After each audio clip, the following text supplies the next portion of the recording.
గౌతమి తల్లి పేరు. సో ఆవిడ ఈయన జన్మ ఇచ్చిన వాళ్ళిద్దరు ఇప్పుడు వచ్చారు. వేదిక మీద రావాల్సిందిగా కోరుతున్నా. ఓకే వెళ్ళలేదు తల్లి రెడీ అంతా గురుగారు మీరు మీరు మాట్లాడు గురుగారు. మీరు కంటిన్యూ చేయండి. మీరు కంటిన్యూషన్.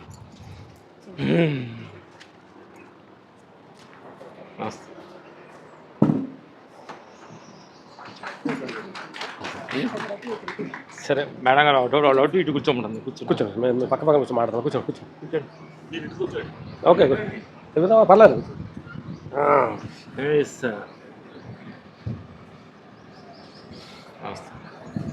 ఈ శాక్య రాజ్యం అన్నది చాలా చిన్న రాజ్యంగా ఉండేది. మన గౌతమ బుద్ధుడు జీవించిన కాలంలో మతాలు ఉండేవా, ఏముండేవి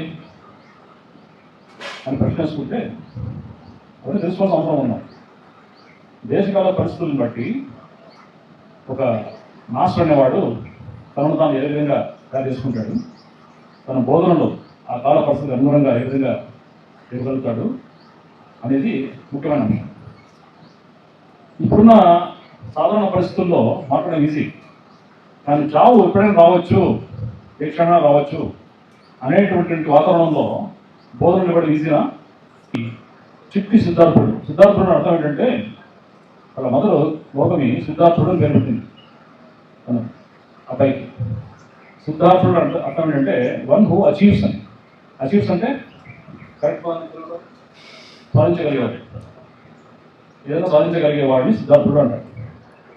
సాధించడం అనే పదం కేవలం ఈ యొక్క భౌతిక ప్రపంచంలో ఉంటుంది. సాధించడం అనేది అంతర్ముఖ ప్రపంచంలో లేదా ఆధ్యాత్మిక ప్రపంచంలో సాధించడం అంటూ ఉండదు, అచీవ్మెంట్ ఉండదు, అటైన్మెంట్ ఉంటుంది. అటైన్మెంట్ అంటే రీచ్ కావడం, అరైవ్ కావడం, అక్కడికి చేరడం, ధరించడం. అది సాధించడం అనే యొక్క ఎగ్జైట్మెంట్లో ఉండదు.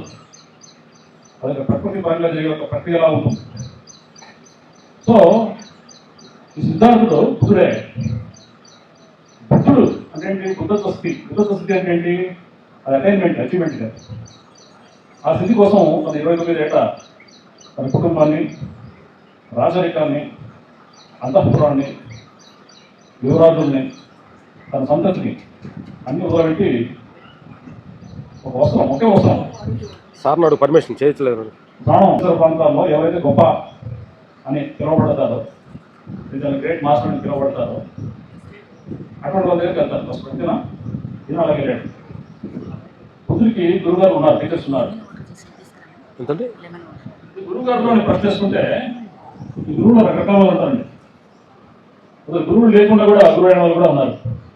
ఉదాహరణకి రమణ మహర్షి, ప్రత్యేకంగా ఏ గురువు లేడాను. ఆయన లోపల నుంచి అంతర్ముఖంగా కామ్గా సైలెంట్గా కూర్చున్నాడు. అంతే మాస్టర్ అయిపోయాడు. గురువు పరంపరలో వచ్చేవాళ్ళు ఉంటారు. ఉదాహరణకి స్వామి రామారావు గారు, ఒక యోగానంద పరమహంస అంటారు. పరంపర ఆ గురువు ఇంకో నేర్పాడు, ఇంకో నేర్పాడు. లాయర్ మహర్షి, యుక్తేశ్వరికి, యోగానంద పరమహంస పరంపర ఒక తర్వాత కేవలం టీచర్స్ మాత్రమే ఉంటారు, గురువులు కాదు వాడు. అది ఒక టీచర్ కాదు, అనేకమైన టీచర్స్. సోక్రటిస్కి అతను చెప్తున్న టీచర్స్ 6 మంది. ఒక్కొక్క శాస్త్రం, ఒక్కొక్క కళ ఒక టీచర్కి నేర్చుకున్నాడు. ఆధ్యాత్మికమైన ఒక అంశం, ఒక విభాగం. అట్లా 6 మంది టీచర్స్, మల్టిపుల్ టీచర్స్. ఇంకా కొంతమంది ఉంటారు ప్రత్యక్షంగా పరోక్షంగా మరి ఇప్పుడు కలిసి ఉంటారు, విని ఉంటారు అంతే. ఏకాగ్రం అంటే వాడు ఇన్స్పిరేషన్ తీసుకొని ఆ విద్యలో మాస్టర్ సంపాదించు. గురువు, పరమ గురు, పరమేశ్వరి గురు, పరాత్పర గురు, రకరకాల గురువులు ఉన్నారు. ఈ యొక్క గౌతమ బుద్ధుడికి టీచర్స్ ఉన్నారు, గురువులు లేదు. గురువుకు టీచర్ కాదండి. గురువు అంటే ఎలైట్ ఆల్రెడీ తను అనుకుంటున్న స్థితి ఆల్రెడీ రీచ్ అయిన వ్యక్తి. టీచర్ అంటే ఎవరైనా టీచర్ కావచ్చు, ఒక ఇన్స్పిరేషన్, ఒక ఇన్సైట్, జీవితంలో ఒక మార్పు తీసుకొచ్చే వ్యక్తి. అది ఎవరైనా కావచ్చు. ఇన్స్పైర్ అవుతుంటాం ఒకసారి, ఒక పుస్తకం లేదో, ఒక వ్యక్తిని తెలుసు, అందరూ టీచర్స్. ఆలార కలామా అని చెప్పేసి ఒక టీచర్ లేడు. ఆయన సాంఖ్య శాస్త్రంలో అద్దరింది. ఆయన దగ్గర చాలా సంవత్సరాలు సాంఖ్యశాస్త్రం నేర్చుకొని ఇది కాదు నాకు కావాల్సింది అని చెప్పేసి మొదలుపెట్టి ఇంకో టీచర్ పెట్టాడు, ఉత్తరక రామపుత్ర, ఆయన యోగా మాస్టర్. ఆయన చెప్పిన ఆసనాన్ని ప్రాక్టీస్ చేసుకుంటూ అన్ని సంవత్సరాలు తిరిగాడు. ఇది కూడా నాకు సరిపోయే కాదు అని చెప్పేసి ఆయనకు సహచరుడు ఉండేవాడు. ఒక 5 మంది సహచరుడు. కొండన్న ఒక ఆయన పేరు, భద్రిక, వర్షప, మహానవం, ఇలాగా 5 మంది ఫ్రెండ్స్. వీళ్ళందరూ కలిసి సారనాథ్ దగ్గర మీటింగ్ పెట్టుకున్నారు. మీటింగ్ పెట్టుకొని ఆ మీటింగ్లో గౌతమ బుద్ధుడు ఒక డెసిషన్ తీసుకున్నారు. నేను ఎన్లైటర్మెంట్ కోసం ప్రాకులాడుతున్నాను కదా, ఇది కూడా ఒకలాంటి ప్రాకులాడటమే కదా. నాకు $1 మిలియన్ కావాలనేది ప్రాకులాడటం అనే ఒక స్థితి ఏదైతే ఉందో, ఎన్లైటర్మెంట్ కోసం ప్రాకులాడటం కూడా అదే స్థితి కదా, మెంటల్ స్టేట్ అదే కదా.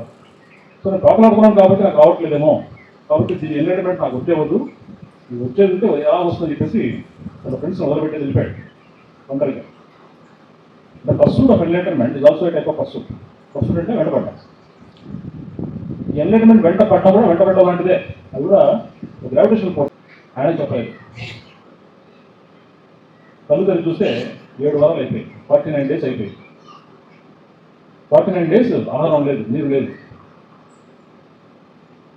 ఏమవుతుందంటే 49 రోజుల తర్వాత కళ్ళు తెరిచి చూస్తే తన రూపం తనకు గుర్తుండదు, తన పేరు గుర్తు రాదు. ఆలోచించాను, నా పేరు ఏంటి, నేను ఎక్కడున్నాను గుర్తు రాదు సడన్గా. ఒకసారి డీప్ స్లీప్ నుంచి మనం బయటకు వస్తే కూడా మర్చిపోతాం మన పేరేంటి, నేను ఎక్కడున్నాను. కొన్ని క్షణాలు పట్టచ్చు, కొన్ని నిమిషాలు కూడా పట్టచ్చు వస్తాం. అలాంటి పరిస్థితి అదే వచ్చినాం. ఇప్పుడు చూస్తే మనుషులు ఎవరు లేరు, జింక పిల్లలు ఉన్నాయి. ఒక ఆవిడ వచ్చేసి ఏదో చచ్చిపెట్టుకున్నాడు అని చెప్పేసి పాయసం అందించింది, సుజాత.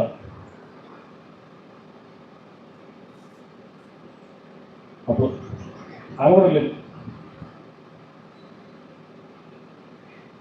ఏం చెప్పాలి, ఎవరు చెప్పాలి, ఏదో చెప్పాలనిపిస్తుంది. ఆ 2 జింక పిల్లల గురించి తన స్థితి గురించి వర్ణించాడు. వాటికి అర్థమయ్యే భాషలో, అంటే ఏంటి, పాలి భాష కాదు, సంస్కృత భాష కాదు, తెలుగు లాంగ్వేజ్. బుద్ధుడు నిర్వహణ స్థితి వచ్చిన తర్వాత మాట్లాడిన మొట్టమొదటి భాష తెలుగు లాంగ్వేజ్.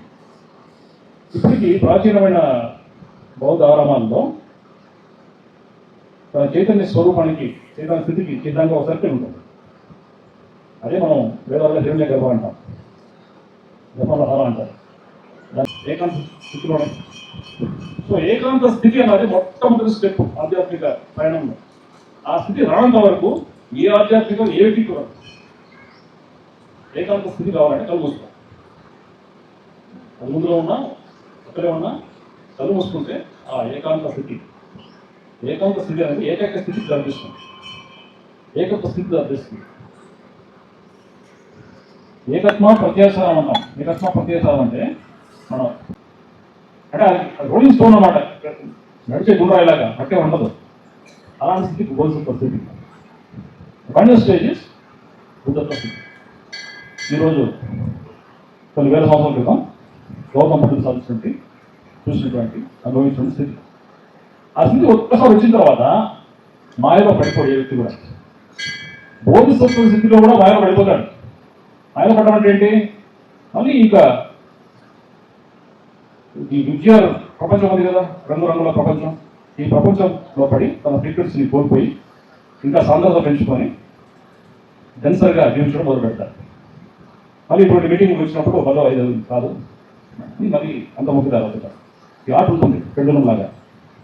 బోధిసత్వ స్టేజ్లో కూడా ఒక్కసారి బుద్ధత్వ స్థితి, నిర్మాణ స్థితి వచ్చిన తర్వాత ఆ పెండులం ఆగిపోతుంది కలదు. డెవలప్మెంట్ మనం చేస్తాం కదా అన్నిటిలోనూ. అలాగే స్పిరిచువల్ సైన్స్ లో సార్ ఎంతో R&D చేసేవాళ్ళు, ఆస్ట్రల్ ట్రావెల్ అని వింటూ ఉంటాం మనం. అండ్ థర్డ్ ఇవన్నీ కూడా 1998, 95 ఆ టైంలో సార్ ఎంతో గొప్పగా ఎక్స్పీరియన్స్ చేశారు. అండ్ మన మెడిటేషన్ అంటూ ఉంటాం కదా. సార్ మెడిటేషన్ లో ఉన్న ప్రతి ఒక్క పదానికి ఒక అబ్రివేషన్, అంటే ఇప్పుడు ఎం అంటాం, ఎం అంటే మెడిటేషన్, ఈ అంటే ఎనర్జీ కన్సంప్షన్, డి అంటే డిటాచ్మెంట్, అలా ప్రతి ఒక్క వర్డ్ కి సార్ ఒక మీనింగ్ కనుక్కొని సార్ అది కనుక్కున్నారు.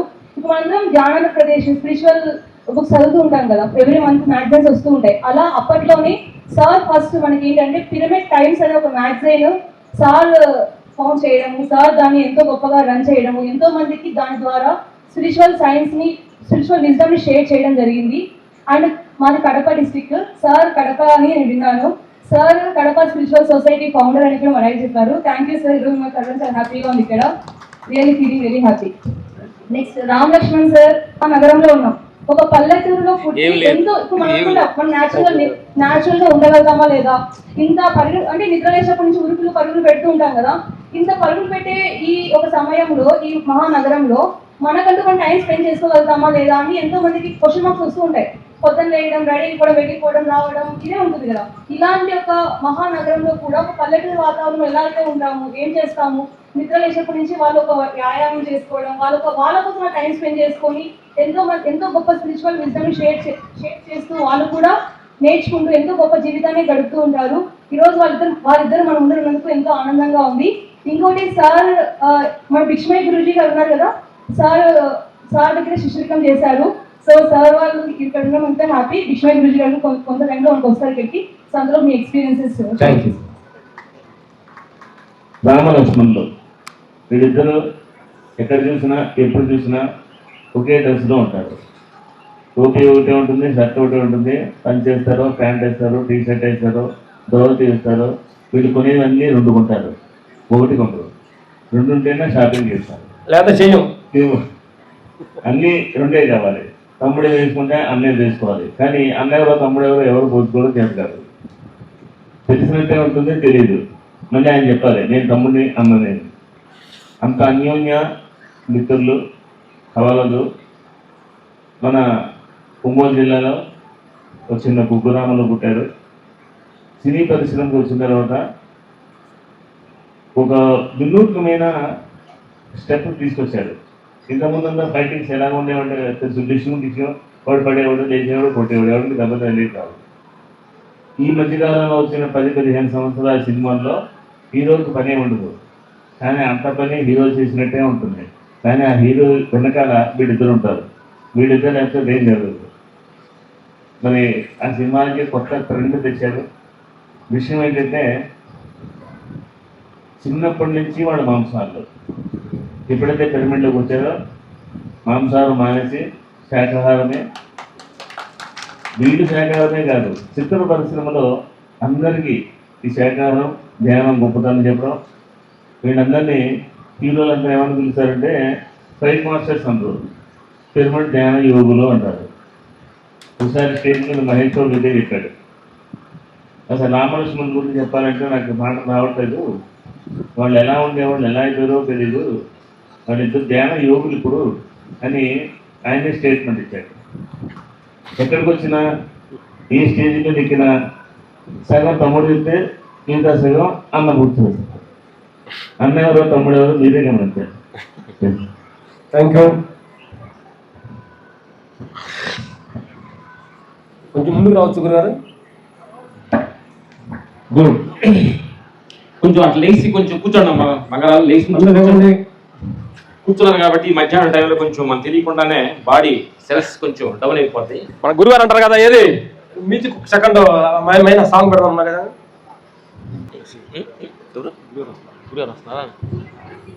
గురుగారు వస్తారు. నమస్తే గురుగారు. గురుగారు ఓకే రండి గురుగారు. సారీ గురుగారు వచ్చేటప్పటికే మా మాటలు ఆగిపోయి.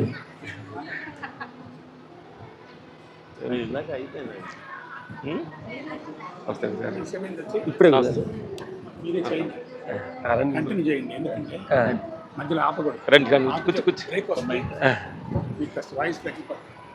కూర్చోండి. సో మన మధ్యలో గత 3 రోజుల నుంచి మనల్ని ఎన్లైటన్ చేస్తున్నారు ద్వారనాథ్ గారు ఉన్నారు. వాళ్ళు కూడా వేదిక మీద ఉన్నారు. అవును. షూటింగ్ జరుగుతున్నాయి, నైట్ షూటింగ్ జరుగుతుంది. నైట్ షూటింగ్ జనరల్గా వాళ్ళు కూడా నైట్ మార్చుకున్నారు. బాగున్నారు ఆరోగ్యం. ఇప్పుడు జై హనుమాన్ అని హనుమాన్ ముందు వచ్చింది, అది 2 జరుగుతుంది. మా సన్ అబ్బాయి ఇచ్చారు వారసుగా, మా జాబ్ ఇచ్చారు. దానిలోకి వచ్చి మాకు కొంచెం రెస్ట్ చెప్తున్నాడు, 50% ఆర్డర్స్ చూసుకుంటారు. స్టడీస్ ఉన్నారు.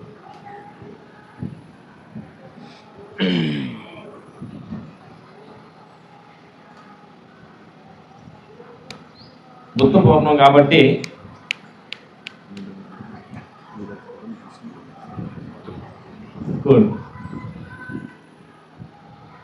మాకు జరిగిన ఒక చిన్న సన్నివేశం, ఉపాసనలోకి వెళ్ళిన తర్వాత మేము అనుభవం పొందింది ఒకటి మంచి అనుభవాన్ని చెప్పడం మీతో పంచుకుంటాం. మాకు సినీ ప్రపంచంలో మాకు చిన్న విషయం మీద మా ప్రాబ్లం వల్ల మమ్మల్ని ఒక 8 నెలలు స్ట్రైక్ బ్యాన్ చేశారు.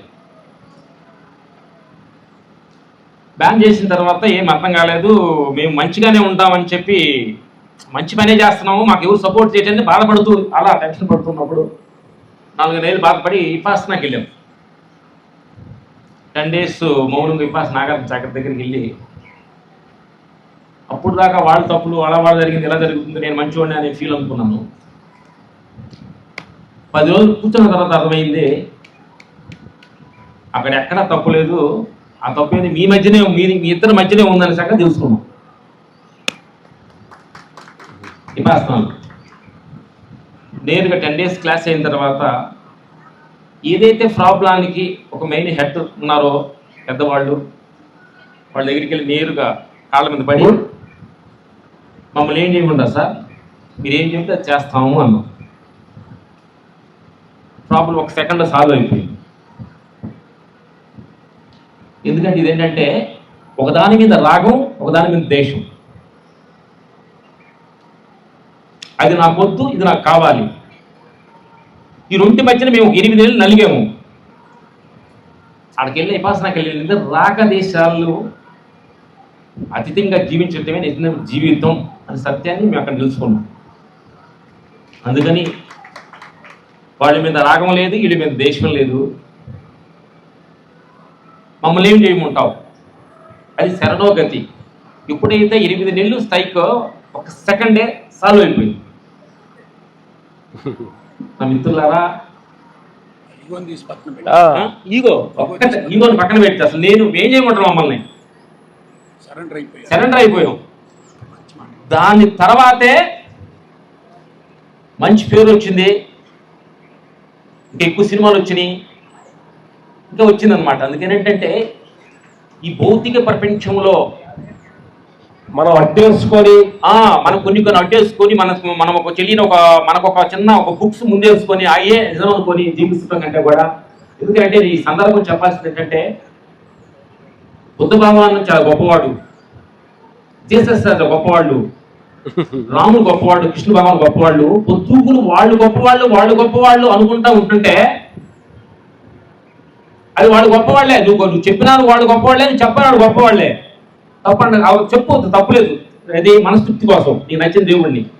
కానీ వాళ్ళే మంచోళ్ళు అనుకుంటే అసలు మనమేంటి, ఎట్లా మన ఫోకస్ ఇక్కడ కొంచెం పెట్టాలి. అదే వాళ్ళు మంచోళ్ళు ఎందుకు అన్నారు, నన్ను చెప్పండి ఎందుకు అన్నారు, ఏంటి ఈ ప్రపంచంలో కనబట్ట, ఈ ప్రపంచం సహజంగా జీవించడానికి వాళ్ళ దగ్గర మాటలు ఏమైనా కావాలా మనకి? వాళ్ళు మంచి మాటలు కొన్ని మనము దొంగిలించాలి. గొప్ప మహానుభావుల దగ్గర, గురువుల దగ్గర కొన్ని విషయాల్లో. అలాగే మేము గురువుగారి దగ్గరికి మట్టపల్లిలో ఫస్ట్ క్లాస్కి వెళ్ళాం.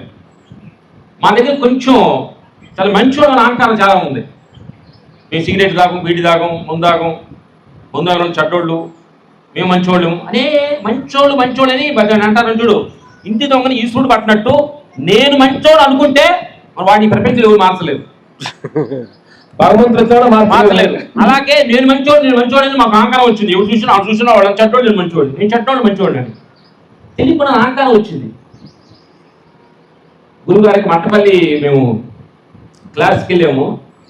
గురుగారి అహంకారం అనే సీట్ ఒకటి ఇని అహంకారానికి సరైన గురువు దొరకడని సిడీలో ఉండే కదా రికార్డింగ్ దానిలో విన్నాం అనమాట. అహంకారం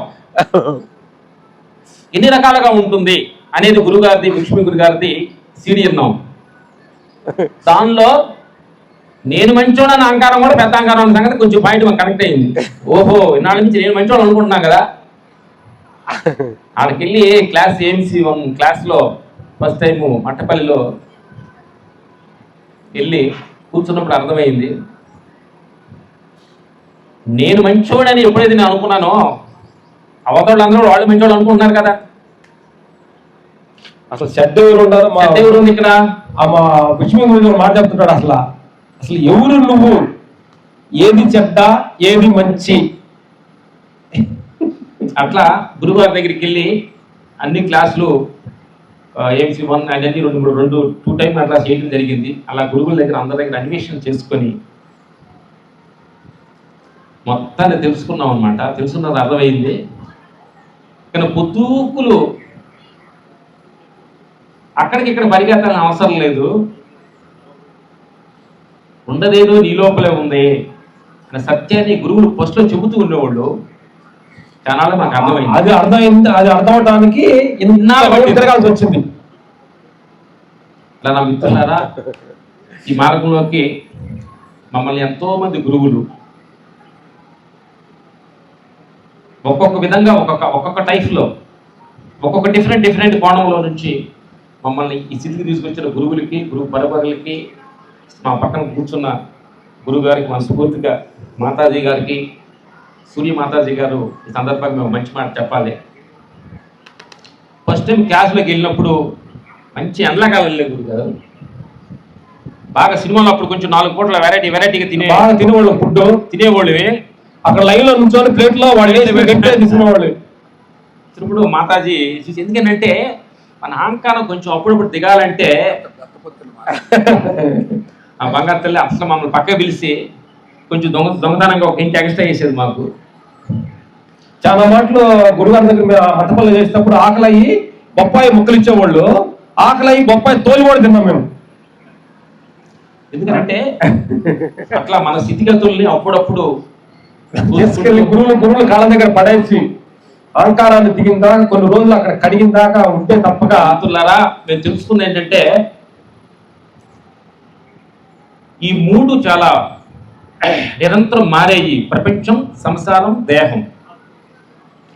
ఈ 3 సింహాలు కనిపించని 4వ సింహం ఆత్మ. ఈ 3 సింహాలే మనం భయపెడుతూ ఉంటే ఈ sugar, BP, blood pressures, tensions మనకు రావడానికి లాభాలు ఈ 3 సింహాలే మనల్ని ఇబ్బంది పెడుతుంటాయి. వీటి మీద మనం ఫోకస్ చేయాలి. చాలా జాగ్రత్తగా మనం ఉండాలి. ఈ 3 మారేవి అనే సంగతి మేము ఈ ఆత్మ పనిలో వచ్చినాక అర్థమైంది. ప్రపంచంలోని బిజినెస్, ప్రపంచంలోని జాబులో ఒకసారి పూడుతారు, ఒకసారి తిరుగుతూ ఉంటారు. లాభ నష్టాలు సహజం. ఇది నిరంతరం మారుతూ ఉంటుంది. ఇది నిరంతరంగా ఒకే రకంగా ఉండదు. అలా ఉండకూడదు. అనుకోవటమే దుఃఖానికి కారణం. ఓహో, ఇది నిరంతరం మారేదే. లాభం వచ్చిందంటే ఇప్పుడు నష్టం వస్తుంది కదా. ఇది సహజం. ఇది సత్యాన్ని తెలుసుకోవడం. సంసారం బాధ. ఒకరోజు పౌడు దేవంటే మీరు లేకపోతే నేను అసలు లేనండి అంటది. కొన్ని 2 రోజుల తర్వాత మొదటి నిందు చేసుకుని మనసులో అనుకోండి. సహజంగా మారుతుంది. అదే మనిషి మారుతుంది. మనసు మారుతుంది. ఓహో, ఈ ప్రపంచంలో కూడా సహజం ఇది. సంసారంలో కూడా సహజం ఇది. ఒక ఆయన ప్రేమతో మీ భార్యతో అమ్మలు దొరకడం నాకు ఎంత అవసరం అంటాడు. అవసరం దాన్ని నిందు చేసుకున్నాను అంటాడు. సహజం మారుతుంది. ఇదేంటి మారుతుంది? ప్రతి క్షణం సంసారం మార్పు చెందుతుంది. ఓ రోజు పొగిడే అంటే రేపు తిడతారు కదా. మా గురువారు అనేవాడు ఇవన్నీ అచ్చుబొమ్మ లాంటి అంట. మేము అక్కడ గుర్తు చిత్తూ బొమ్మ పొగిడాడంటే దాని కింద ఇంకోటి తిరుగుద్ది. అందుకని పొగడింతలకి పొంగిపోవడం అవసరం లేదు. తిడితే పొంగిపోవాల్సిన అవసరం లేదు. పొగిడాడంటే రేపు తిడతాడు కదా, తిట్టాడంటే రేపు పొగుతాడు కదా. సహజం ఇది అని తెలుసుకోవటమే సంసారం అనేది. చాలా ఈజీగా తెలుసుకోవాలి. అప్పుడు మీ ఆయన ఏదైనా పొగిడారు అనుకోండి, నవ్వండి. 4 రోజుల తర్వాత తిడతారు కదా, డిసైడ్ అయ్యారు అనుకోండి, హ్యాపీగా ఉండదు. అప్పుడు తిట్టాడు, అప్పుడు నవ్వుకోండి. 4 రోజుల తర్వాత పొగుడుతావు కదా నువ్వు. దేహం ఒకరోజు తింటాము, హ్యాపీగా టక్ నడుస్తాము. ఒకరోజు తింటే అరగదు, తలనొప్పిగా ఉంటుంది. ఒకరోజు కడుపు నొప్పిగా ఉంటుంది. ఒకరోజు నడుము నొప్పిగా ఉంటుంది. ఒకరోజు ఉత్సాహంగా మాట్లాడతాం. ఒకరోజు అసలు మాటలే రావు. మేము గమనించాము, ఇదేంటిది ఏదో మారుతుంది ఏంటి, ఎప్పుడు చూసినా మీలో మార్పు వస్తుంది, జరుగుతుందా లేదా? ఓహో ఇది మారేదే, ఇది కరెక్ట్ అనుకుంటే మనకు తలనొప్పే. ఈ 3 మారే అన్న సంగతి మేము క్లారిటీగా అర్థం చేసుకున్నాం. మారన్నది ఒకటి ఉంది, అది ఆత్మస్థితి. ఈ మారుతున్న సంగతి తెలుసుకుంటే మారటానికి ఆధారమైంది ఒక శక్తి ఉంది. ఆ శక్తి ఇప్పుడు మారదు. ఆ సంగతి మీకు అందరికీ తెలుసు.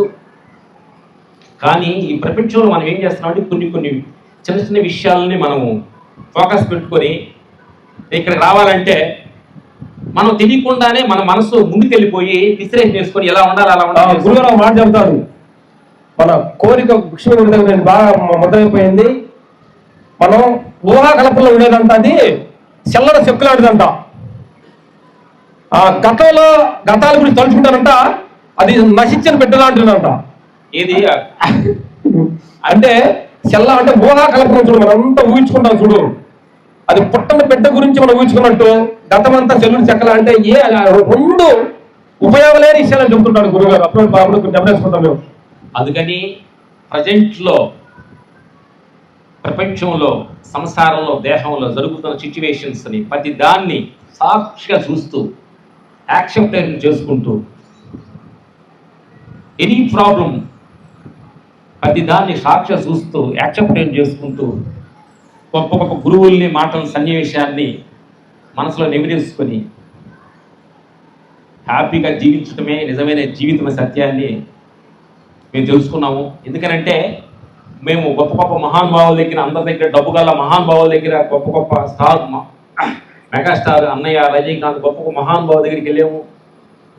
ఊర్లో ఏమి లేని కోతలు కోసిన అనాథ నుంచి మొత్తాన్ని అబ్జర్వేషన్ చేసామన్నమాట. ఎంత చెట్టుకు అంత గాలి ఉంది అంటారు కదా సామెతి.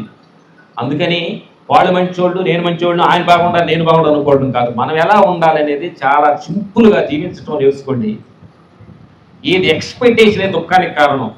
మేము ఎక్స్పెక్టేషన్ చేసుకొని చాలా దుఃఖాలకి దెబ్బలు తిని కూర్చున్నాం అనమాట. ఎక్స్పెక్టేషన్ దుఃఖానికి కారణం. సహజంగా ఏం జరుగుతుందో సహజంగా జీవించండి, చాలా సింపుల్గా ఉండండి, చాలా ట్యాగులు వేసుకోవద్దు. ఎందుకంటే నేను పలానా షోన్ అనే ట్యాగులు కానీ మెల్ల వేసుకున్నామంటే అవి గుర్తొచ్చే పని అయితే మిమ్మల్ని సింపుల్గా జీవించలేదు. మీకు మీ జాబు, మీ పదవులు, మీకు ఆస్తులు ఎన్ని ఉండొచ్చు, కాకుండా అందుకని ఆస్తులు మీ ఆస్తులు ఎవరికి ఇవ్వద్దు. మీ పిల్లలు, మీ ఫ్యామిలీ అంతా ఉండాలి. కానీ ప్రతిదానికి నేను నేను నేను నేను ఆ ట్యాగులు మెల్ల వేసుకుంటే కూర్చోలేక నుంచోలేక అలా అలా అలా అలా ఊగిపోతున్నాం మనం. నేను ఎవరిని తెలుసా అని అంటావా నువ్వు షోన్ షో అని చెప్పి. ఎందుకంటే ఒక మనిషి మేము అసలు మనిషిని ప్రతి దాన్ని ఎలా ట్యాగ్ వేసుకుంటున్నామంటే మేము కేబీఆర్ పార్క్ నడుస్తున్నాం, చిన్న డాగుని తీసుకొని వెళ్తున్నాడు అనమాట. ఇది చిన్న కాస్ట్లీ డాగ్ అంటాం అనేది ఊటి కాశ్మీర్లో ఉంటుంది కదా, అయితే దాన్ని ఆ డాగును పట్టుకొని కూడా అది డిగ్రీ నడుస్తున్నాడు. గమనించామన్నమాట. అంటే ఈ కుక్కకు వచ్చిన క్రెడిట్ కూడా ఆయన వేసుకుంటున్నాడు అనమాట. అంటే ఈ డాగు నేనే పట్టుకొని వెళ్తున్నాను, అయితే నా దగ్గరే ఉంది ఈ డాగు. అంటే పాప డాగ్ ఏం తెలియదు దానికి, నేను కాశ్మీర్ డాగ్ని ఈ డాగ్ నేను సంగతి కుక్క. కానీ దానికి వచ్చే డాగును పట్టిన డాగ్కు తెలుసు, డాగును పట్టిన డాగ్ అంటుంది. అలా పట్టుకొని ఈ డాగును పట్టుకొని గట్టిగా అలా చూస్తూ జనాన్ని చూస్తూ ఇది కాశ్మీర్ నుంచి కొన్నాం, ఇది 1 lakh అన్నట్టు ఫీల్ అవుతున్నాడు అనమాట. ఎందుకంటే ప్రతిదాని క్రెడిట్. అలాగే కారులో దిగుతాడు మనిషి, కారు దిగంగానే ఆ కారు క్రెడిట్ రావాలి. షర్టు చూస్తే బ్రాండెడ్ షర్టు, బ్రాండెడ్ క్రెడిట్ నాకు కావాలి. ప్రతిదానికి ప్రపంచ అవతార బ్రాండెడ్ నాకు రావాలనుకుంటున్నా కానీ అసలు నీ బ్రాండెడ్ సంగతి మర్చిపోయావు. మానవ జన్మే కాదు బ్రాండెడ్. అసలు నీకు అన్నాను, ఒక రేంజ్ రోవర్ కారు తయారు చేసిన ఎండీకి ఇన్ని కోట్ల డబ్బు అంట, అతను separate car plus separate satellite site అంట. మరి ఈ కారు తయారు చేసిన ఆయన గురించి మాట్లాడుకుంటున్నాం మనం. ఇక్కడే 2 కళ్ళు, 2 చెవులు, ముక్కు, నోరు, ఇవన్నీ ఈ తయారు చేసిన గురించి మాట్లాడడం తెలుసుకోవాలి మనం. ఆ క్రెడిట్ అంటే ఈ ప్రపంచ విషయాల మీద మనం ఫోకస్ పెట్టుకొని వాటికి ఆ ట్యాగులు వేసుకొని అయ్యే గుర్తు తెచ్చుకొని అవి లేకపోతే మనకు ఓన్ నేడుస్తున్నాం మిత్రులారా. అందుకని సముద్రంలో అలాగే ఈ ట్యాగులు ఇవన్నీ వచ్చిపోతుంటాయి కాబట్టి ట్యాగులు పక్కన పెట్టండి, సహజంగా జీవించండి, చాలా సింపుల్గా జీవించండి. జీవితాన్ని చాలా సింపుల్గా అంటే మనకేంటంటే మనకు తెలిసిన వాటిని మర్చిపోతే చాలు. ఎస్,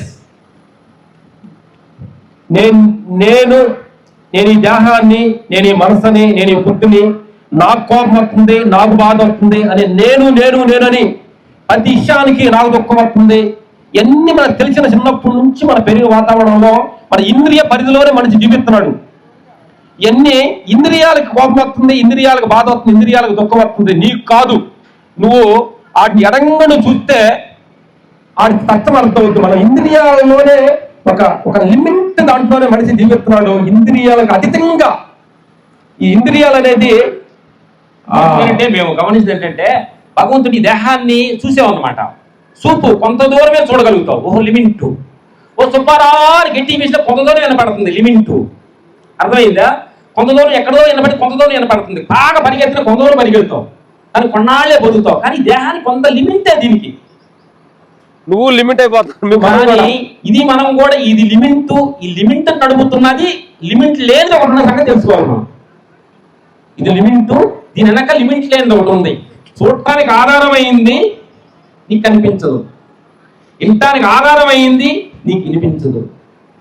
మాట్లాడడానికి ఆధారం అవుతుంది, నీకు కనిపించదు. కానీ మాట్లాడేది ఈ మైకు నేను అనుకుంటుందా ఏమన్నా భలే మాట్లాడుతున్నాను ఈ మైక్ ఏమన్నా అనుకుంటుందా? దీనికి సన్మానం చేస్తే అని ఆకారం వస్తుంది ఈ మైక్కి. మనందరం ఈ మైక్ లాంటి వాళ్ళువే. అర్థమైందా? దీనికి పూలమాలేసి సన్మానం చేసిన మైక్ అనుకోండి, ఏమన్నా దీని క్రెడిట్ తాగేసుకుంటుందా ఈ మైకు? అట్లే ఇది ఒక మైకు, ఈ దేహం అనే ఒక పరికరం. ఇది దీని మీరు రామలక్ష్మణ్ తోపురు గేపురు క్యాబులు పెట్టుకుని మేము తెలియగలవాడు మీరు అనుకుంటారేమో. ప్రపంచంలో చాలా తెలివి తక్కువ అంటే మేమైనా సరే మాకు అర్థమైంది. ఎందుకంటే మామిడి గారు అంటుంటారు నవ్వుతూ అప్పుడప్పుడు, ఏమంటే మీరు అప్పుడప్పుడు మైకులు పెట్టుకుని క్యాబులు పెట్టుకుని చెబుతున్నారు, మీ మాటలకి ఇంకోటి కూడా ఉన్నారా అని పక్కన అవుతుంది మావిడ. నిజంగా గురుగారు నిజంగా మావిడి గారు మీరు ఎట్ట ఫైట్ మాస్టర్లు ఇది 1 సినిమాలు 2 సినిమాలు చేశారంటున్నారు. అది నేను నాకు అర్థమైంది. ఆవిడ చాలా ధ్యానం అనమాట. 4 మాసానికి గొప్ప క్లారిటీ కనిపెట్టింది ఆవిడ. ఆ తర్వాత అర్థమైంది మావిడ చాలా తెలియగలది, మాకేం తెలియదు అని మాకు అర్థమైంది. అప్పుడు నాకు తెలిసి అనుకుంటున్నాను నేను.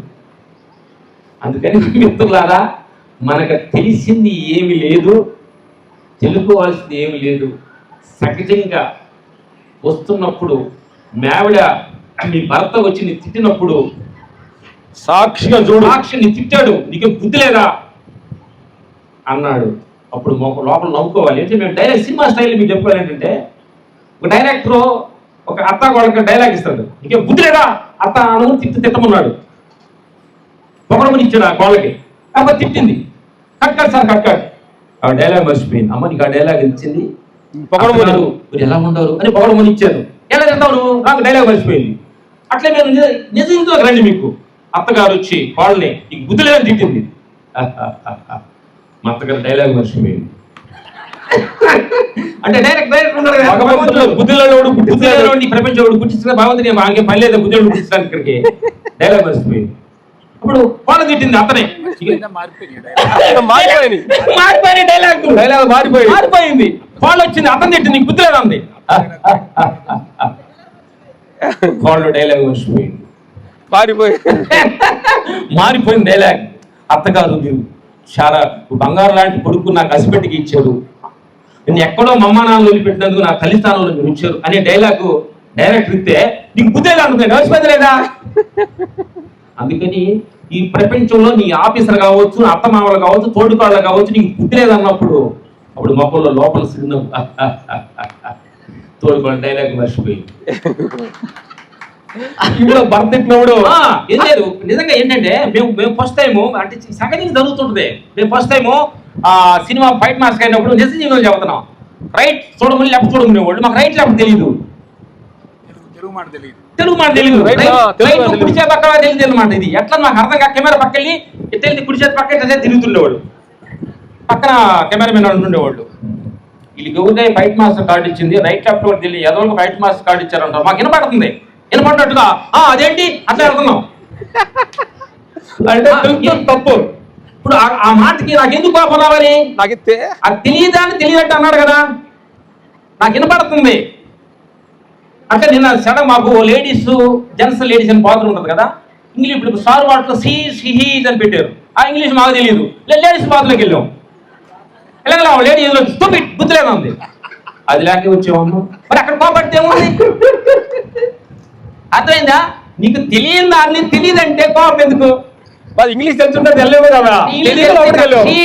అంటే ఇంగ్లీష్ రాశారు. ఇప్పుడు అంటే స్టార్ వాటిలో బొమ్మలు కూడా వేయరు. ఎందుకంటే మామూలు వాటిలో అంటే లేడీస్ బొమ్మ వేసి జెంట్స్ బొమ్మ వేస్తారు కదా. స్టార్ వాటిలో వేయరు అనమాట. డిస్టెన్స్ అయిపోయింది. రాశారు, మాకు ఇంగ్లీష్ రాదు. అట్లాగే ఎందుకంటే చాలా ఏంటంటే ఈ శిష్యాలు చూస్తుంటే నాకు నా మిత్రులారా, అట్లా ప్రతి విషయాల్లో, ప్రపంచ విషయాల్లో కొన్ని తెలిసినా కొన్ని తెలియకపోయినా కానీ కొన్ని తెలిసినా తెలియనట్టు మేము చేసేది, కొన్ని చూసినా చూడనట్టు. ఒకప్పుడు కదా, ఇప్పుడు మాటలు తెలిసిన కొన్ని చోట్ల మాట్లాడినట్టు, నడక తెలిసిన కొన్ని చోట్ల నడక తెలియనట్టు ఉంటే అన్ని తెలిసని ఏళ్ళు పెడితే నువ్వు నెమ్మదిగా ఉండలేవు. ఎందుకంటే ప్రపంచ విషయాల్లో చాలా జాగ్రత్తగా ఉండాలి, చాలా తెలివిగా ఉండాలి. ఎప్పుడు అంటే అమ్మా, మేము బయట మాస్టర్ని, మేము రజనీకాంత్కి, చిరంజీవి అన్నయ్యకి, మహేష్ బాబు బయటలు వెళ్తాం కదా. మేము పెద్ద పని వాళ్ళు మన ఇంటికి వెళ్ళిపోయిన తర్వాత మా భార్య ముందు నేను బయట మాస్టర్ కదా, నా మాట నువ్వు ఇన్నంటే కాదు. ఇంటికి పోయిన తర్వాత అన్ని తీసేసి ఏంటో చెప్పండి భార్య గారికి అలాగా ఎక్కడ పాత్ర అక్కడ వచ్చి వదిలేయటమే అదే నిజమైన జ్ఞానం. Thank you. ఈ అవకాశాన్ని మాకు ఇచ్చినందుకు థ్యాంక్స్ చెప్పుకుంటూ, గొప్ప గురువుల దగ్గరతో మాట్లాడే అవకాశం, కూడా మాట్లాడాలని చేత కాదు మాకు, కానీ గురువుల ద్వారా వెళ్ళి క్లాసులు విని మాట్లాడడం మాకు అవకాశం తెలుసుకున్నాం అనమాట. Thank you. ఏదైనా మంచిగా మాట్లాడితే క్రెడిట్ వస్తూ గురువుల్ని ఏదైనా మీకు అపశృతులు వెళితే ఆ అపశృతులు మా క్షమించు మనస్ఫూర్తి అడుగు సెలవు తీసుకుంటాం. Thank you. తప్పులు క్షమాపణలో ఇక్కడ నాగేమి లేదు. ఈ రామలక్ష్మణులిద్దరిని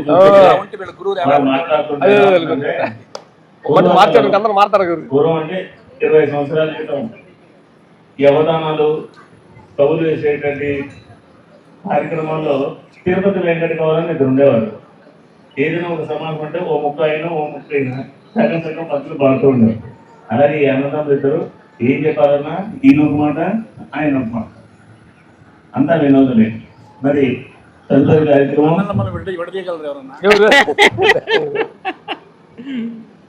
మిమ్మల్ని చూసే మా పిల్లలకు చెప్పాను, ఇద్దరు రామలక్ష్మణులాగా ఉండాలని. చనిపోయే రోజు వరకు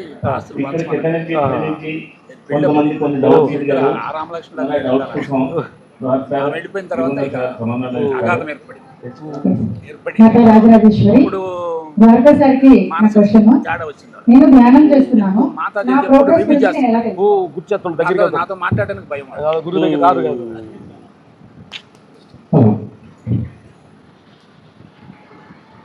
మన ప్రోగ్రెస్ గురించి మనకి తెలుస్తుందండి.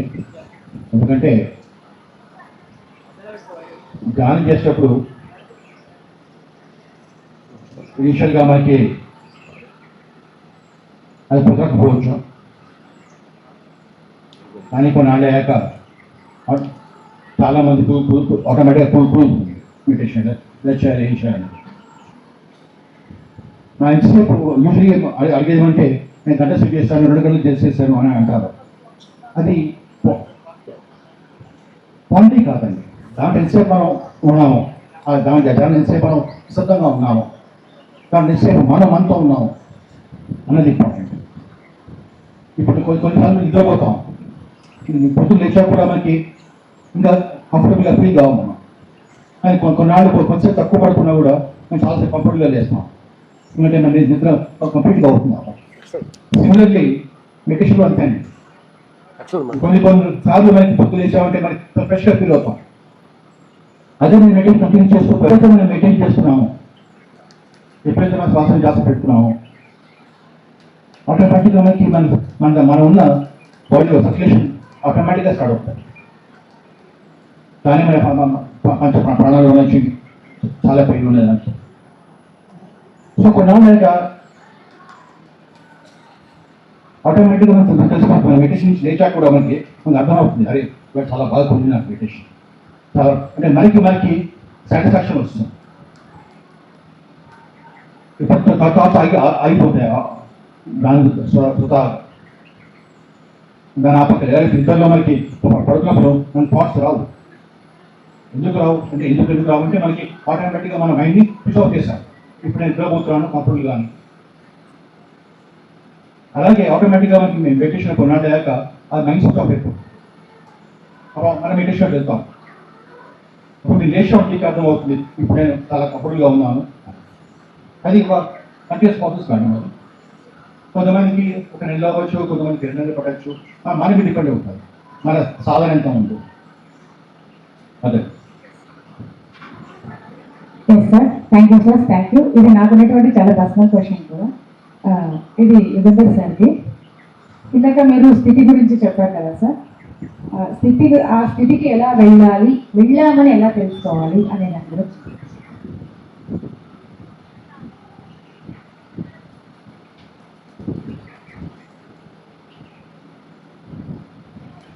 మనము కొన్ని రకాల ఆలోచన ధోరణిని గమనించాలి. ప్రాపంచికమైన ఆలోచన ధోరణి వేరు, ఆధ్యాత్మిక ఆలోచన ధోరణి టోటల్ డిఫరెంట్. ఇది తెలుసుకునే ప్రయత్నం చేస్తాం క్లుప్తంగా. ప్రాపంచికంగా ఏంటంటే ఒక విషయ జ్ఞానం తెలుసుకోవాలనుకుంటే స్టెప్ బై స్టెప్ ఉంటుంది, అన్నీ కూడా సిస్టమేటిక్గా ఉంటుంది.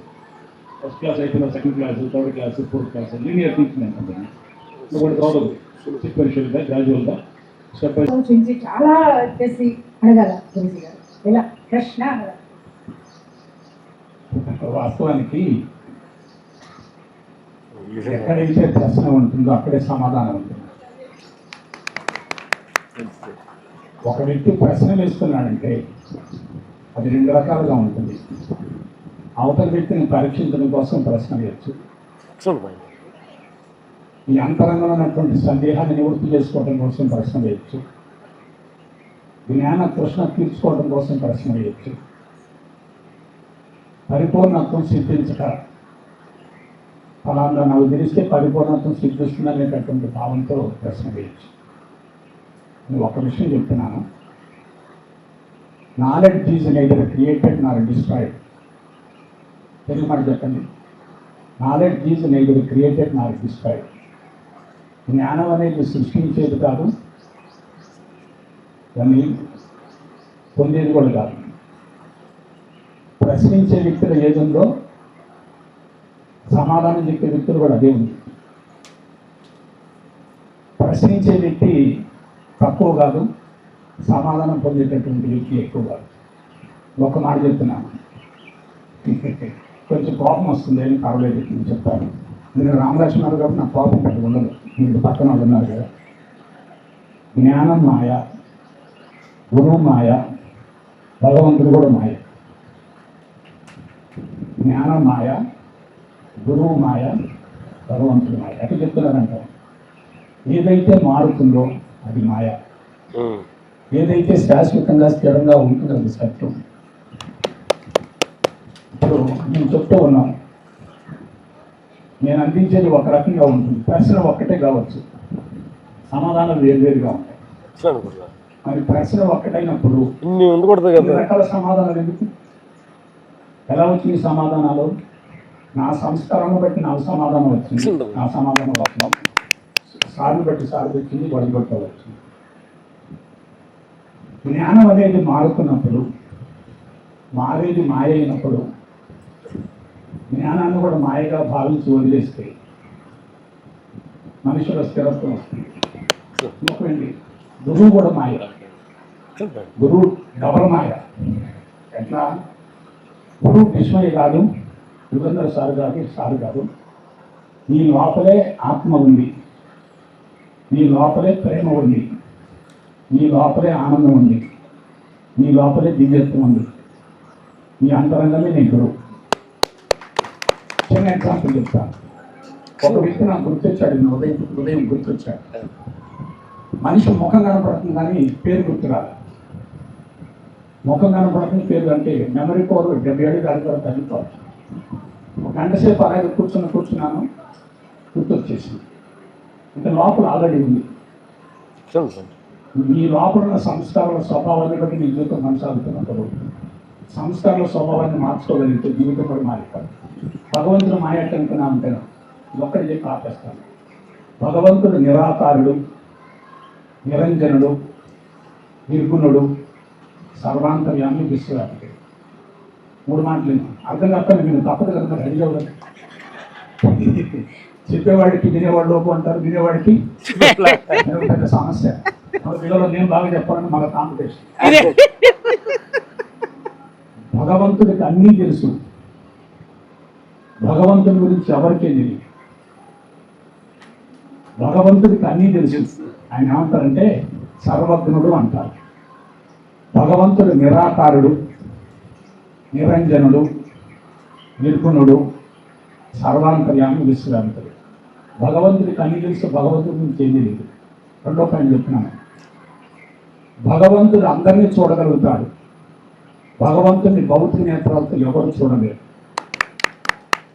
దేవుడు కనపడతాడు కానీ భగవంతుడు కనపడదు. దేవుడిని ఆరాధించడం ఎందుకంటే సాకారంతో మొదలు పెట్టాలి, నిరాకారానికి వెళ్ళాలి.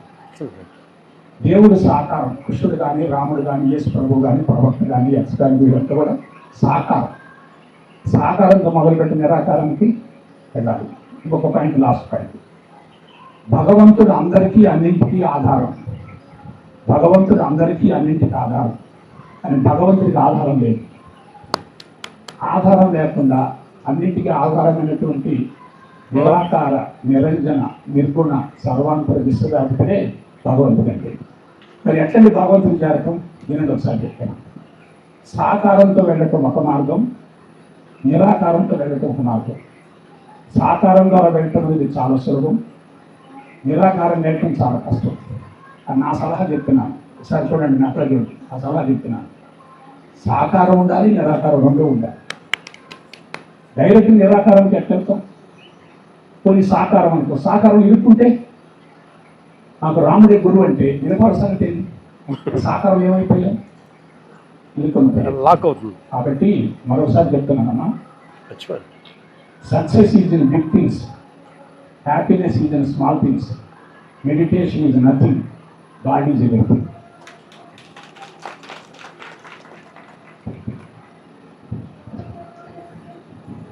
Thank you Guruji, thank you so much. నిజంగా ఈరోజు ఎలా ఉంది? ఎలా ఉంది? గురువులు ఒకటే స్టేజ్ మీద ఒక్కసారిగా మనకి చాలా అద్భుతంగా ఉంది. ఇప్పుడు శివప్రసాద్కి ఒక ప్రశ్న అండ్ రామలక్ష్మణ్ గారికి మీకు అవకాశం ఇస్తాను. మీరందరూ ఎవరెవరు సిద్ధంగా అందరూ హ్యాండ్ రైజ్ చేస్తే మైక్ మీ దగ్గరకు వస్తుంది. ఎస్ సార్, వాళ్ళు అడుగుతారు మమ్మల్ని. Yes sir. సూపర్. మనము చేస్తున్న పని తప్పు అని తెలిసినా చేస్తూ ఉంటూనే ఉంటాం. అది ఒక్కోసారి బాధ అనిపించదు, ఎందుకని? గౌతమ బుద్ధుడు రాహుల్ వాడి కొడుకుతో చెప్పిన మాట చెప్తాడు. రాహుల, నువ్వు ఏ పని చేస్తున్నా తప్పు అనిపించింది అంటే వెంటనే ఆపేయి. మళ్ళీ ఇంకోసారి అలాంటి పని చేయద్దు. ఒకవేళ నువ్వు పని చేస్తున్నప్పుడు నీకు అది తెలియకపోతే, తప్పు అని నీకు అనిపించకపోతే, ఆ పని పూర్తయిన తర్వాత అది తప్పు అని తెలిస్తే మళ్ళీ జీవితంలో ఇంకోసారి ఆ పని అలాంటి పని చేయడానికి సిద్ధం కాకు. ఇంకో పాయింట్, ఒకవేళ నీకు అది తప్పని తెలిసిన విధులైన పరిస్థితుల్లో చేస్తున్నా తప్పనిసరి పని పూర్తయిపోయిన తర్వాత దానివల్ల సమాజానికి హాని అని తెలిసిన తర్వాత దాన్ని ఎప్పుడు ఎక్కడా కూడా నువ్వు వ్యక్తం చేయకు, ఎవరికి చెప్పకు, ఎవరితో సంభాషించకు. ఇది బుద్ధుడు చెప్పిన మాట. కనుక మనం చేసే పని తప్పు అని తెలిసిన తర్వాత వెంటనే ఆపేయాలి. మళ్ళీ ఇంకోసారి ఆ పని చేయకూడదు. ఎందుకంటే ఆ తప్పు చేయడంలోనే సరదా ఉంటుంది, బాగా తెలియదు. కానీ మనం చేసే పని ఏ ప్రాణికి, అందరూ అనుకుంటారు పక్కవాడికి అనుకుంటారు, సకల ప్రాణికోటికి ఎవ్వరికీ హాని కలిగించినా అది నీ కర్మగా మారిపోతుంది. కనుక ఆ బుద్ధుడు చెప్పింది రాహులుడికే కాదు మనందరికీ కూడా. Thank you. Thank you sir, thank you so much. Next Ramalakshman గారికి ఎవరెవరు క్వశ్చన్ వేయాలనుకుంటున్నారో ప్రశ్న, సో హ్యాండ్ రైజ్ చేస్తే మైక్ తీసుకొని నేను వస్తాను. ఓకే, నెక్స్ట్ రెడీగా ఉండండి. ఎవరికి ఏ క్వశ్చన్స్ లేవా? అందరూ ఎంజాయ్ చేద్దాం, అయితే ఫుల్ ఎంజాయ్ చేద్దామా? గురువు వచ్చాడు. రామలక్ష్మణ్ గారు నమస్తే గురుగారు. నమస్కారం. ఒకటి మాట్లాడి తర్వాత మీరు ఎలా ఆపేస్తారో పక్క ఆయన వెంటనే మీ తమ్ముడు లేకపోతే మీ అన్నయ్య ఎట్లా క్యారీ చేస్తారో ఆ టైం మీకు తెలుస్తుందా, అది ముందు ప్రాక్టీస్ చేశారా? అది నాకు ఎప్పటి నుంచో ఉంది. చెప్పే విధానంలో నువ్వు చెప్తున్నప్పుడు మళ్ళీ అంటే నేను అందుకొని దానికి చెప్తున్నాను. అందరి జీన్స్ మీరు ఇద్దరైనా ఎందుకు అనుకుంటున్నారు? మీరు అనుకునేది ఇద్దరే ఎందుకు అనుకుంటున్నారు? ఒకటే ఒకటే. ఇది ఏంటంటే ఇది చాలా మంది అడుగుతుంటారు. ఇప్పుడు పోలీస్ స్టేషన్లో ఎక్కడెక్కడ కూడా అన్నదమ్ములు చిన్న చిన్న విషయాల్లో చాలా గొడవ పడుతుంటారు. మీరు ఇట్లా కలిసి ఉంటానికి కారణం ఏంటి అనే దానికి 2 చిట్కాలు మా జీవితంలో, అంటే మీరు అడిగారు కాబట్టి ప్రధాన. ఒకటి, డబ్బు దగ్గర విభేదం వస్తుంది. 2, అధికారం దగ్గర విభేదం వస్తుంది. ఇప్పుడు నేను అనుకునే దాంట్లో 3 కాడ మనకి 3 ఇడిపోవడానికి, అన్నదమ్ముల పైన గొడవ రావడానికి. డబ్బు దగ్గర మేము కొత్తగా వచ్చిన నోట్లు తెలియవు, డబ్బుల మీద ఇద్దరం ఫోకస్ లేదు, మీరు సేఫ్. అధికారం అంటే ఒకరిని ఒక స్టేజ్ మీద పోయారు అనుకోండి, వాడిని పొగిడితే ఏంటి, నేను పొగిడితే ఏంటి అనేది అనుకుంటా సేఫ్. మా దగ్గరికి ఒక అసిస్టెంట్ ప్లేట్ తీసుకొస్తాడు. ముందు తీసుకొస్తే ముందు ఏదైనా కొంచెం చిన్న డ్యామేజ్ అయిన పండు ముందు చేయబెట్టో తీసుకుంటాను, వెనకది వాడికి ఇస్తాను. ఇది ఎందుకంటే అవతారాలు మనం పొగడాలి, మనల్ని మెచ్చుకోవాలి అనుకునే దానికంటే కూడా మనం ఏం చేసాం వాళ్ళ ఇష్టం, అది మా పర్సనల్ ఇష్టం. కానీ మనం ఏం చేసామని దాని మీద ఆధారపడి ఉంటుంది. అందుకని వాడికి నేనేం చేశాను, వాడు నాకేం చేశాను అనేది ఇద్దరు మేము ఉంటాం అనమాట. ఇది మా పాయింట్. మేము డ్రెస్ ఇద్దరు వేరే వేరే వేసుకునేవాళ్ళు. 10 సంవత్సరాల నుంచి ఒకరోజు బెదర్ డ్రెస్ తీసేవాడు, నేను తీసేవాడు. నా డ్రెస్ వచ్చింది, ఆ డ్రెస్ బాగా డ్రెస్ బాగా అంటే ఇప్పుడు 10 సంవత్సరాల నుంచి వాడు డ్రెస్ తీస్తే అది ఏది తీస్తే అదే వేసుకుంటా. అర్థం కూడా చూడండి, అది అర్థం నన్ను చూస్తాడు, అర్థం ఇల్లు చూస్తా భలే ఉన్నా అంటారు. ఎందుకంటే 2గా ఎప్పుడైతే మనకి కనిపిస్తుందో, 2గా కనిపించేదే అది మాయన సంగతి మేము తెలుసుకున్నాము. అందుకని ఉండదు ఒకటే సత్యాన్ని. అంటే ఆత్మపరివర్తన అంటే గురుగారు మేము చేసే జీవన శైలి మొత్తం ఎక్కడ కూడా మేము లేచే అన్నం తినే కాడ నుంచి, పడుకునే కాడ నుంచి, మెట్టించే కాడ నుంచి ఏది విభేదం లేదు. కరెక్ట్ టైం టు ఫాలో అవుతుంటాం. ఏ ఆలోచన వచ్చిందో నేను బెదర్ షేర్ చేస్తాను, బెదర్ ఏమవుతుందో చేస్తాను. కాబట్టి ఆ బర్నింగ్ లోనే వాడు ఏం చెప్పాలో నాకు ఏం చెప్పాలో అది నేచర్ త్రో చేస్తుంది. క్రెడిట్ గోస్ట్ భగవంతుడు నేచర్ అనొచ్చు. మీరు చెప్పండి గురు. అలా గురుగారు చెప్తున్నాడు, ఇంతకు అహంకారం లేదు అంటున్నాడు మా దగ్గర. ఒకటే చెప్తున్నాను, అమాయకత్వాన్ని నుంచి అదృష్టం అడగలేదు. వాళ్ళు పేద కుటుంబం నుంచి వచ్చారు, దరిద్రం నుంచి వచ్చారు, పేదరికం నుంచి వచ్చారు, కష్టపడి పని చేశారు, పందె పండుగలు మోసారు. అసలు వీళ్ళతో పోలిస్తే నేను అంటాను ఎందుకు చెప్పనా, నేను ఎంఎస్సి లెక్చరర్ని, నాకు అన్నీ తెలుసు. వీళ్ళకేమి అది ఎంత ప్రమాదం, 4 వ్యక్తులు చెప్తాను. ఆటవిక మానవుడికి అహంకారం లేదు, అమాయక అహంకారం పరిమితంగా ఉంటుంది. ఆధ్యాత్మికవేత్త అహంకారాన్ని కలిగించుకుంటాడు. అల్ప జ్ఞాని అన్నీ తెలుసు అనుకుంటాడు, ఏమి తెలియదు. వీళ్ళు ఒకప్పుడు అమాయకులు ఉన్నారు, ఇప్పుడు వాళ్ళని చూస్తే అసూలు కలుగుతుంది. అమాయకత్వం నుంచి ఎదగటం వేరు, అహంకారం నుంచి ఎదగటం వేరు. అహంకారం ఉన్న వ్యక్తులు ఎప్పుడు ఎదగరు, ఎందుకంటే వాళ్ళు ఎదగకపోతే ఎదిగే వ్యక్తులను చూసి కూడా అసలు మీకు అది లేదు. నేను ఒకటే చెప్తున్నాను, ఎవరైనా ఉంటే వాళ్ళని విడదీయండి చాలు. నాకు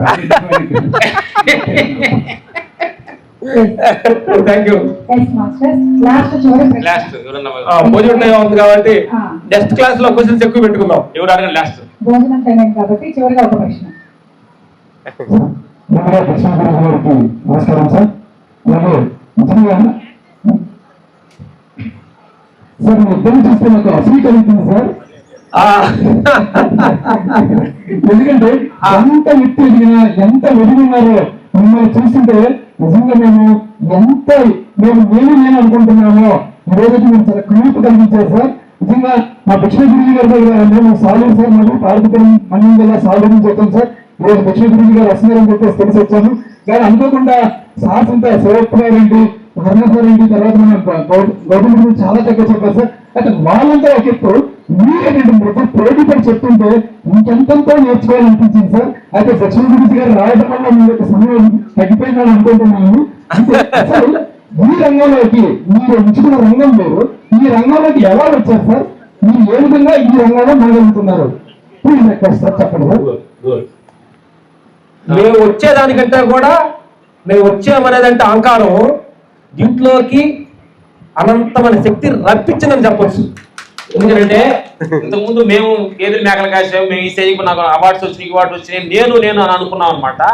లోపలికి వెళ్ళి అర్థమైంది నీకు అంత సీన్ లేదని సంగతి అర్థమైంది. మొత్తం క్రెడిట్ వస్తూ ఆయనదే. ఆ సీన్ అలా తీసుకొచ్చాడు, ఇలా ఇలా తీసుకొచ్చి చినుకు చదువుతున్న రథం తోలినట్టుగా అర్జునుడు తోలినట్టుగా కృష్ణ భగవాన్ తోలినట్టుగా మమ్మల్ని అలా తీసుకొచ్చి మాకు కలిసిన గురువులు అలాంటి వాళ్ళు. అట్లా ప్రతిది కూడా నేను చేశానంటే అహంకారం అవుతుంది. కాబట్టి ఏదో నడిపిస్తున్న సంగతి మాకు ఈ మధ్య కాలం అర్థమైంది. అందుకని మనది ఏమి లేదు, నేచర్ ఎలా నడిపిస్తుందో అలా వెళ్తున్నాం అన్న సంగతి మాకు అర్థమైంది. Thank you. ఒక్కటి చివరిగా యువెందర్ సార్ తెలుసుకోవాలని ఇక్కడ మేడం ఎదురు చూస్తున్నారు. చివరి ప్రశ్న అయిపోయింది, లాస్ట్ 1 minute. గుడ్ సార్, మన బ్యానర్ లో ఉంటుంది from inner peace to world peace అనేసి. సో దీని గురించి కొంచెం ఎలా సాధ్యమైంది, ఏంటి కనుక వివరణ కావాలనుకుంటున్నాను.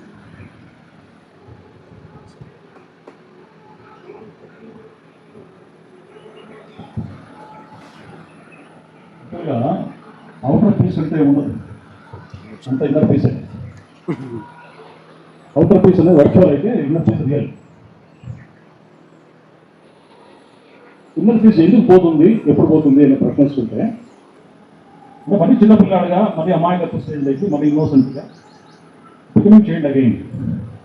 అదే భుజుడు అంటాం కదా, ట్వైస్ బాన్ అని. రెండోసారి మనం ఆవిష్కరించాలి. ఫస్ట్ బర్త్ ఏమో తల్లిదండ్రులు ఇచ్చారు, సెకండ్ బర్త్ అనేది మనకు మనం ఆవిష్కరించుకోవాలి బై డిజాల్వింగ్ ది మైండ్. అప్పుడు రియల్ పీస్ అనేది మనం అనుభవిస్తాం. ఈ పీస్ అనేది వస్తూ పోతూ ఉంటుంది మొదట్లో. అంటే ఈ వల్నరబుల్ ప్రపంచక స్థితులను బట్టి, మానవాలను బట్టి, స్థితిగతులను బట్టి, రకరకాల ఫ్యాక్టర్స్. తాపత్రం ఏమంటాం కదా, ఆది భౌతిక తాపం, ఇది తాపం ఉన్నాయి కదా. కొన్ని అనుకోకుండా వచ్చే అప్వేక్ లాంటివి, లేకపోతే నేషనల్ కిలోమీటర్ ఏం చేయడం మన చేతులు లేదు. 99% మన చేతుల్లో ఉండేవే. బాధపడడానికి కారణం మనమే, సంతోషపడడానికి కూడా కారణం మనమే. మన ఊరికి అనుకుంటున్నాం వాడి వల్ల వాడు ఆ విధంగా ఉన్నాడు కాబట్టి బాధపడుతున్నాను, నాకు ఫలానా వైఫ్ దొరికింది కాబట్టి బాధపడుతున్నాను, నాకు ఫలానా వ్యాపారం డబ్బులు పోయి కాబట్టి బాధపడుతున్నాను. అవన్నీ కారణాలు కావు. నా మెంటల్ స్టేట్ అనేది డిసైడ్ చేసేది నేనే ఫైనల్గా, ఎవరు కాదు, ఏది కాదు.